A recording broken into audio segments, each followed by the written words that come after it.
Right then, Saints Row 4. I felt I must be careful when talking about this particular game because the developers seem to descend further and further into madness with each instalment, and God only knows what they're capable of these days. Volition have decided to slap convention in the face and declare that 4 is in fact the magic number. In fact, the games industry in general seems to be thinking this way recently, with Call of Duty 4 and Resident Evil 4 both being considered breakthrough moments in their series. Is Saints Row 4 a massive step forward? No, not even in the slightest.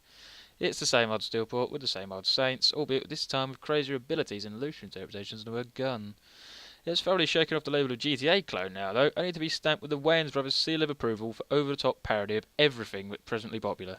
The game starts off as deranged as it means to go on, with a piss take of both Call of Duty and Splinter Cell, with the Saints on a mission to stop the bad guy from the last game nuking Washington, and culminates in the boss climbing up the nuke to the sound of Aerosmith wailing in the background. He, or she, becomes President of the United States afterwards because of reasons. Soon after, aliens attack. Naturally. After all, if the series' grip on reality has slipped this far, then of course aliens are going to show up. The boss gets beaten up and put in the simulation of 1950s American television, which is pretty nightmarish.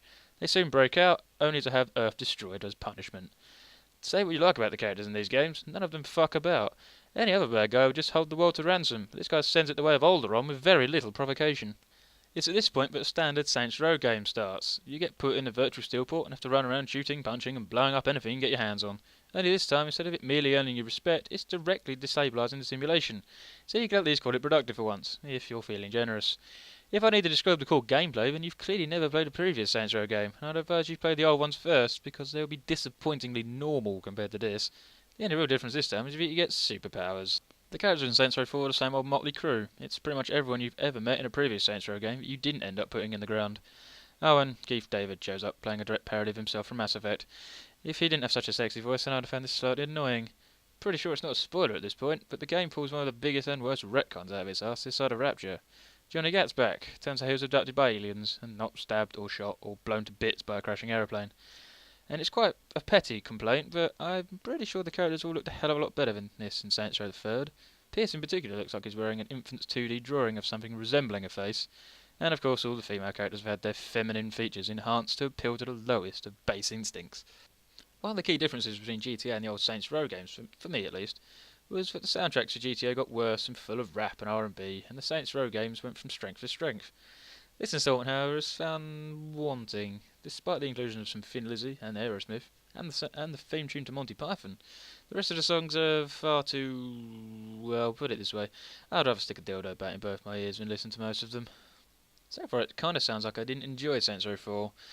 Well, I did, but I must clarify a few things. The game itself is very enjoyable to play. It's just so completely ridiculous and amusing that I'm willing to forgive it a lot of things. The ease that you can get around the city and the superpowers and the crazy variety of guns make it for one fun experience. On the other hand, though, it's just so very stupid. Gone has any semblance of seriousness. Saints Row 2 had some fucking dark moments in it. Saints Row ended with your character being blown sky high. Saints Row 4 has no serious side at all, and that just makes it feel like it's just more of a sandbox with no purpose, something that you mess around with if you're too hungover or too lazy to play anything else. Overall then, I would recommend Saints Row 4, if only to play it once and have a laugh and then never touch it again. It has very little replay value, but then again none of the games in the series really have. They're fun games, but there's no alternate ways to play or complete missions, and they're all very linear for sandbox games. With GTA on the horizon, I don't see how Saints Row 4 can even slightly compete, and seeing as they're both around the same sort of price, it's kind of a no-brainer, isn't it? To sum up then, if you loved how stupid Saints Row the 3rd was compared to Saints Row 2, then buy Saints Row 4, but if you preferred the more level-headed Saints Row 2, you probably shouldn't bother.